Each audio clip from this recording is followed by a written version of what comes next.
Оразаның пайдалары. Ораза мінез құлығымызды түзейді.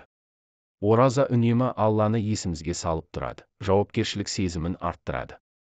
Жүрегімізді жаман сезім мен ойлардан тазартып, басқаларға жамандық жасаудан сақтайды. Ораза бізге жақсы мінез құлық қалыптастырып, тіпті періште сияқты халге жеткізеді. Ораза көзді харамға қараудан, тілді жалған және жаман сөздерді айтудан, құлақты харам нәрселерді тыңдаудан, асқазанды харам нәрселер жеуден, қол мен аяқты жаман іске барудан қорғайды.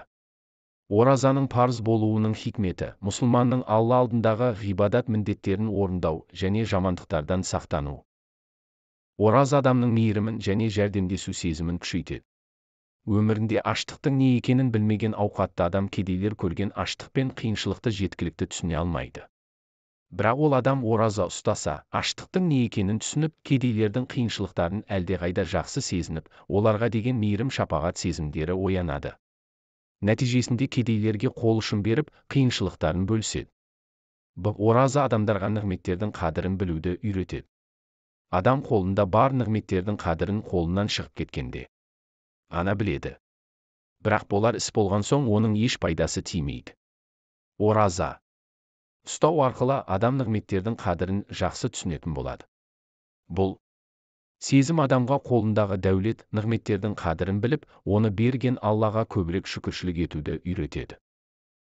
Ораза ұстау адамның денсаулығын жақсартады. Бұл жайында пайғамбарымыз былай дейді: ораза ұстаңдар, дендерің сау болады. Жылдың 12 айында ас қорытудан шаршап, бөгіп қалған денедегі ас қорыту мүшелері оразаның арқасында демалады. Рамазаннан кейін жақсы жұмыс істейді. Ғалымдар оразаның денсаулық тұрғысынан организмге пайдалы екенін анықтаған. Нобель сыйлығының иегері француз ғалымы доктор Алексей Карель ораза жайында былай дейді: ораза кезінде денеде жинақталып қалған қоректік заттар іске қосылады. Содан кейін олардың орнына жаңалары келеді. Осылайша денеде жаңару іске асады. Ораза денсаулық тұрғысынан өте пайдалы. Видео ұнаса арнама тіркеліп, өз пікіріңізді білдіре кетіңіз. Сіздің ойыңыз біз үшін өте маңызды. Рахмет.